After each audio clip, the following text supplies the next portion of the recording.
Hello traders. तो एक और नई वीडियो आ चुकी है। तो इसमें हम देखेंगे कि मार्केट स्ट्रक्चर के हिसाब से हमें कैसे ट्रेड प्लान करना चाहिए, कैसे एग्जिट करना चाहिए, कैसे एंट्री करनी चाहिए, पूरा प्रोसेस हम आपको बताएंगे। तो पहले की जो वीडियो थी उसमें हमने बेसिक कवर किया था कि मार्केट में 3 तरह के स्ट्रक्चर होते हैं। पहला होता है ट्रेंडिंग, दूसरा वॉलेटाइल और तीसरा साइडवेज। तो इसमें अगर हम देख सकते हैं कि मार्केट यहाँ से थोड़ा ट्रेंडिंग हो चुका है अपसाइड की तरह, और यहाँ से मार्केट पहले डाउन साइड की तरफ ट्रेंडिंग था। तो हमें ट्रेंडिंग में और जो हमारा वोलेटाइल मार्केट और साइडवेज मार्केट होता है उसमें ट्रेड कैसे लेने होते हैं। तो सबसे पहले हम देखेंगे कि यहाँ पर जो मार्केट ने किया, इस सपोर्ट पर मार्केट ने यहाँ पर सपोर्ट लिया, ये एक सपोर्ट, ये 2 बार सपोर्ट, और ये तीसरी बार जो सपोर्ट लिया मार्केट ने, तो हम देख सकते हैं कि जैसे ही मार्केट ने इसको क्रॉस किया तो बायर्स एक्टिव हुए होंगे और यहाँ से मार्केट ने फिर से डाउन साइड की तरफ जाना शुरू कर दिया। और फिर यहाँ पे मार्केट ने एक बार सपोर्ट लिया, दूसरी बार सपोर्ट लिया, और तीसरी बार फिर से डब्ल्यू बनाकर और फिर से मार्केट ने एसएल खाने शुरू कर दिए। और तीसरी बार मार्केट ने फिर से क्या किया, यहाँ पे रीटेस्ट किया। इस सपोर्ट के ब्रेक होने के बाद मार्केट ने रीटेस्ट किया, और यहाँ पे जो सेलर्स आए होंगे उनको मार्केट ने फिर से बाहर निकाला, और इस लेवल पर फिर से सपोर्ट लेने की तरह दिखा के मार्केट फिर से डाउन साइड की तरफ फॉल होना शुरू हो गई। तो अब हमें क्या करना चाहिए। अब जैसे हम यहाँ पे देख सकते हैं कि वही सेटअप हमने यहाँ पे लिया था। यहाँ पे रेजिस्टेंस पे मार्केट ने एक ब्रेकआउट किया, इसमें बायर आए थे। उसके बाद मार्केट ने इन सब का एसएल खाने के बाद एक अपसाइड का मूव शुरू कर दिया था। तो अब हमें पता चल चुका है कि मार्केट में अप ट्रेंड शुरू हो चुका है। तो मार्केट इस रेजिस्टेंस पे आकर सेलर्स को इनवाइट करने के बाद मार्केट ने फिर से अपसाइड का मूव शुरू कर दिया। अब अप ट्रेंड में हमें 2-3 सेटअप होते हैं जिसके बेस पर हमें ट्रेड लेना होता है। एक तो जैसे ही मार्केट यहाँ से अप ट्रेंड पर आते हैं और रेजिस्टेंस पर आकर सेलिंग साइड में जाने की कोशिश करते हैं, लेकिन सेलिंग वीक होती है, तो इस ट्रेंड लाइन के ब्रेक होने के बाद जो लास्ट मेजर स्विंग होगा वहाँ पे मार्केट थोड़ा इनवाइट करने के बाद एक अपसाइड का मूव देगा। और दूसरा जो होगा, मार्केट क्या करेगा, अपसाइड जाते हुए मार्केट ऐसे एक बार सपोर्ट लेगा, 2 बार सपोर्ट लेगा, उस सपोर्ट को ब्रेक होने के बाद जब रिटेलर सेल साइड के लिए जाएंगे तो मार्केट फिर से अपसाइड की तरफ एक मूव कर देगा। और एक सेटअप और है, जैसे कि मार्केट जब भी अप साइड में जाएगा वो एक अच्छी खासी 90 डिग्री की रैली करने के बाद बाइंग में थोड़ा वीकनेस दिखाएगा, जिससे यहाँ पे एक ट्रेंड लाइन फॉर्म होगी। और उस ट्रेंड लाइन के ब्रेक होने के बाद, रिटेस्ट करने के बाद, जब इस स्विंग को क्रॉस होने के बाद रिटेलर्स एक्टिव होंगे, क्योंकि उनके पास इस ट्रेंड लाइन का ब्रेकडाउन, रिटेस्ट, फिर इस स्विंग का ब्रेकडाउन होने के बाद, बहुत ज़्यादा कन्फर्मेशन होने के बाद मार्केट फिर यहाँ से इस साइड का एक अप मूव करेगा। अब हम इसे चार्ट पर देखते हैं तो वही सेम लॉजिक, मार्केट में इस ट्रेंड लाइन को ब्रेक होने के बाद मार्केट ने फिर से अपसाइड का मूव किया। और अगर हम थोड़ा 5 मिनट के चार्ट पर देखें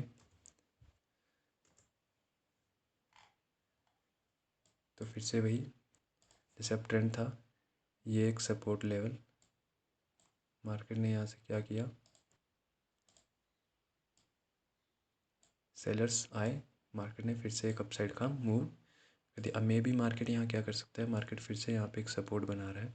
अब मार्केट यहाँ पे क्या करेगा, या तो मार्केट यहाँ जाकर इस स्विंग को क्रॉस करने के बाद एक डाउन साइड का मूव यहाँ तक देगा, और फिर मार्केट एक अपसाइड का मूव दे सकता है। लेकिन ट्रेंड बहुत ज़्यादा बुलिश है, तो मार्केट में भी ऐसा करने के बाद यहीं से भी वापस हो सकता है। तो ऐसे ही मार्केट चलता है, ऐसे ही मार्केट के बिहेवियर होते हैं। अब यहाँ पे हम देख सकते हैं ये वो ट्रेंड लाइन थी, ये मार्केट ने एक ट्रेंड लाइन फॉर्म करी, इसका ब्रेकआउट होने के बाद आप देख सकते हैं कि रीटेस्ट करने के बाद मार्केट में सेलिंग में बहुत ज़्यादा वीकनेस थी। बहुत ज़्यादा वीकनेस होने के कारण मार्केट ने फिर से एक ट्रेंड लाइन, मार्केट ने फिर से इस ट्रेंड लाइन का ब्रेक किया। अब और ज़्यादा रिटेलर्स आके एक बार रीटेस्ट, 2 बार रीटेस्ट, और तीसरी बार रिटेस्ट करने के बाद मार्केट ने एक अच्छी खासी बाइंग दे दी थी। फिर से यहाँ पे सपोर्ट ब्रेक होने के बाद मार्केट ने एक अच्छी खासी बाइंग दे दी थी। अब पीछे हम थोड़ा सेल साइड में देखते हैं कि सेल साइड में ये काम कैसे करता है। तो सेल साइड के मेजर जो सेटअप होते हैं उनमें क्या होता है कि जैसे मार्केट, एक मिनट मैं इसे थोड़ा,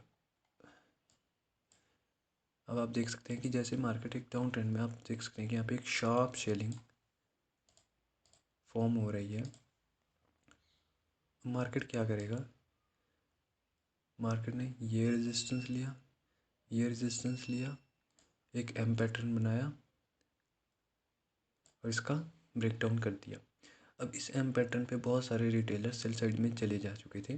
तो मार्केट ने एक बार रिटेस्ट लिया यहाँ पे और सेलर आ चुके थे। मार्केट ने दूसरी बार जब यहाँ पे सेलर आ चुके थे, उन सब का एसएल खाने के बाद मार्केट ने फिर एक डाउन साइड का मूव किया और जो रिटेलर्स यहाँ पर एक्टिव हुए थे सेल साइड में, उनका एसएल फिर से खाने के बाद मार्केट नीचे की तरफ फॉल करना शुरू कर गई।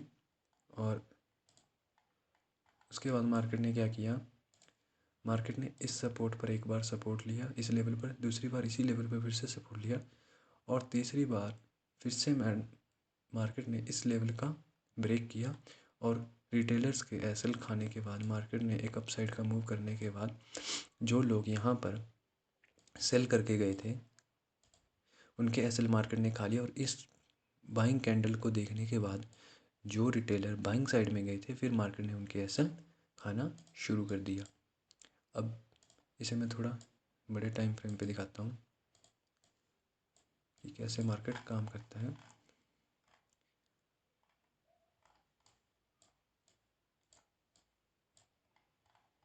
जैसे कि मार्केट ने यहाँ क्या किया, इस ट्रेंड लाइन का ब्रेक होने के बाद,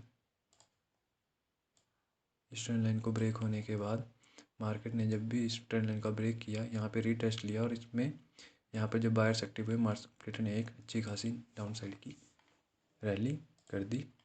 और उसके बाद मार्केट ने क्या किया, मार्केट ने इस रेजिस्टेंस में आने के बाद आप देख सकते हैं कि ये एक रेजिस्टेंस, दो बार रेजिस्टेंस, तीन बार रेजिस्टेंस। अब रिटेलर्स जिन्होंने यहाँ पर सेल करने से चूक गए थे वो यहाँ सेल करेंगे।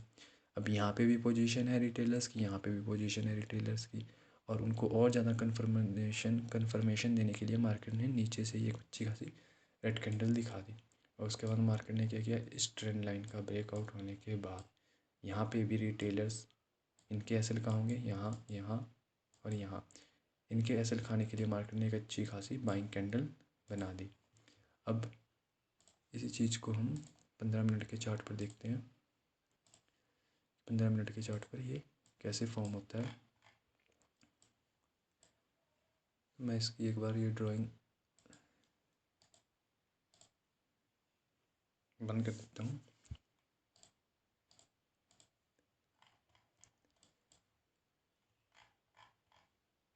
तो आप देख सकते हैं जैसे मैंने ट्रेंडिंग और वोलेटाइल और साइडवेज का दिखाया था, अभी मैंने आपको ट्रेंडिंग का बताया। ट्रेंडिंग में क्या था, मार्केट यहाँ से ट्रेंडिंग हुआ,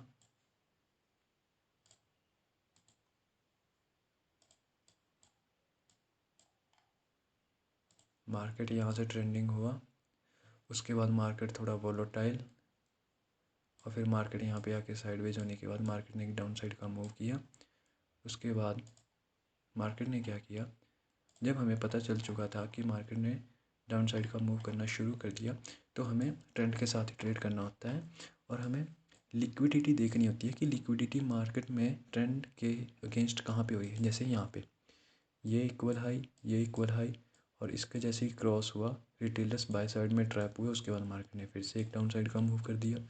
और वैसे ही जब मार्केट ने, हमें पॉइंट देखने होते हैं कि कहाँ पे कौन सा पॉइंट है जो लिक्विडिटी का काम करा। अब जैसे ये पॉइंट लिक्विडिटी का काम करा, यहाँ से मार्केट नीचे की तरफ गया। अब ये पॉइंट था, यहाँ पे कोई लिक्विडिटी का ये नहीं था। लेकिन अगर हम ध्यान से देखें तो जब यहाँ से मार्केट नीचे जाना चाहता था और मार्केट ने ये लोअर लो अपना क्रॉस कर दिया था, तो मार्केट में सेलिंग में थोड़ी वीकनेस नहीं आपको दिखी। अगर आप यहाँ पे वीकनेस देखें, उसके बाद मार्केट ने एक अपसाइड का मूव फिर से शुरू कर दिया। अब हमें यहाँ पे पता चल चुका था कि मार्केट ट्रेंडिंग हो चुका है अपसाइड की तरफ, तो अब हमें यहाँ पे बाई साइड के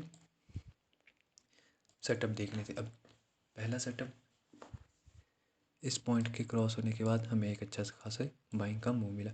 अब ये पॉइंट इनका जब मार्केट ने यहाँ पे लिक्विडिटी ग्रैब करी, उसके बाद मार्केट ने एक अच्छा खासा फिर से मूव ऊपर की तरफ कर दिया था। उसके बाद फिर से मार्केट ने क्या किया, ये एक पॉइंट, ये एक पॉइंट, मार्केट ने फिर से अप ट्रेंड में एक डाउन ट्रेंड दिखाना शुरू कर दिया, जिससे फिर से रिटेलर्स ट्रैप हुए और यहाँ पे मार्केट ने लिक्विडिटी लेके फिर से ऊपर की तरफ एक मूव कर दिया था। अब यहाँ पे क्या हुआ कि अब रिटेलर्स थे जो वो थोड़े अलर्ट हो चुके थे, उन्हें लगा कि अब मार्केट में अप ट्रेंड शुरू हो चुका है। तो इस बाइंग को देखने के बाद रिटेलर्स ने क्या किया होगा, यहाँ पे जब इस स्विंग का ब्रेकआउट हुआ तो रिटेलर्स बाय करना शुरू कर चुके थे और यहाँ पे ऑपरेटर्स को अपनी ली हुई क्वांटिटी को एग्जिट करना था। और जैसे ही यहाँ पे ये कैंडल का ब्रेकआउट हुआ, उन्होंने अपनी क्वांटिटी एग्जिट करना शुरू कर दिया और यहाँ से एक डाउन ट्रेंड कंटिन्यू हो चुका था।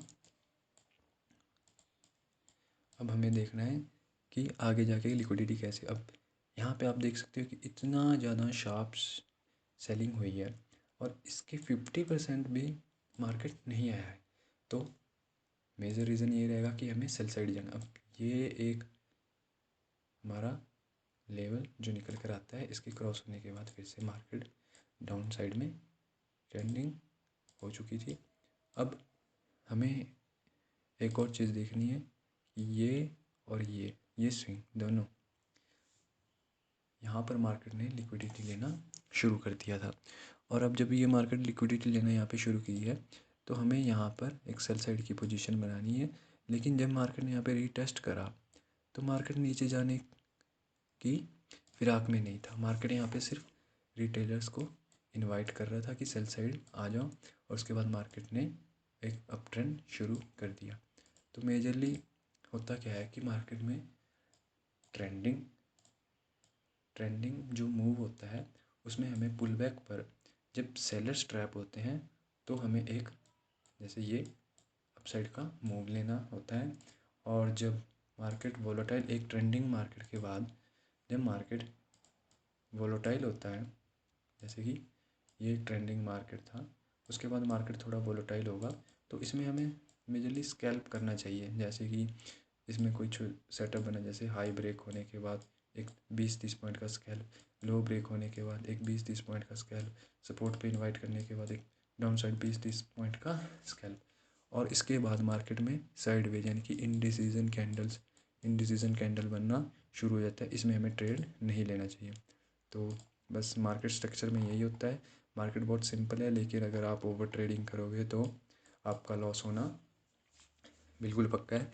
तो इसमें क्या होता है कि हमें अपना एक सिस्टम बिल्ड करना होता है, एक स्ट्रेटजी बिल्ड करनी होती है। उसमें हमें अपना ROI देखना होता है, हमारा रिस्क उसमें कितना होगा, हमारा रिस्क पर डे क्या होगा, रिस्क पर ट्रेड क्या होगा।